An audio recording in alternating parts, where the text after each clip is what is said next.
4 men were criminally charged in Marion County for allegedly smuggling in a combined 56 pounds of marijuana into Indianapolis International Airport from California. When their suitcases arrived in Indy, K-9 Axel with Plainfield Police alerted to the narcotics in their bags. That's when task force officers with the Department of Homeland Security, Indiana State Police, and Plainfield Police got to work, eventually charging Mikhail Williams, Keith Williams, Keenan Thomas, and Joel Shavers for dealing marijuana. April Miller, Indianapolis Assistant Special Agent in charge for Homeland Security Investigations, says screening for drugs at the airport can happen multiple times a week. I think it happens quite frequently, probably more than most people realize. Miller says the HSI team investigates drug trafficking happening not just here in Indianapolis, but around the U.S. This is very common for us to investigate. It's also an area that HSI really focuses on, predominantly on investigating fentanyl and opioid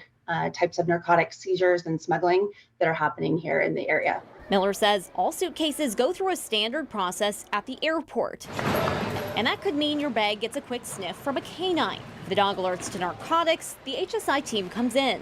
And Miller says even seemingly smaller cases of narcotics can help lead them to criminal organizations and cartels on a global level, so they can stop the supply of drugs at the source. They really are so important to track and to look into and to investigate, because there are transnational criminal organizations most of the time behind these drug smugglers that are bringing these drugs into our communities.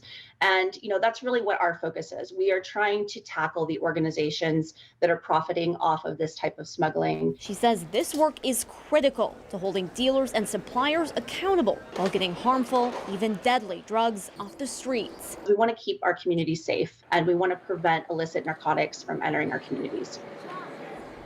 So, Rachel, let's talk about the case that sparked this initial investigation. 4 people now facing charges here in Marion County? They are, and 3 of them have already come before the courts on these charges, and 2 have jury trials that are scheduled for June. Now, Keenan Thomas is also facing charges related to smuggling drugs into the airport from back in March, and a warrant has been issued for his arrest. All right, Rachel Krause, thanks so much.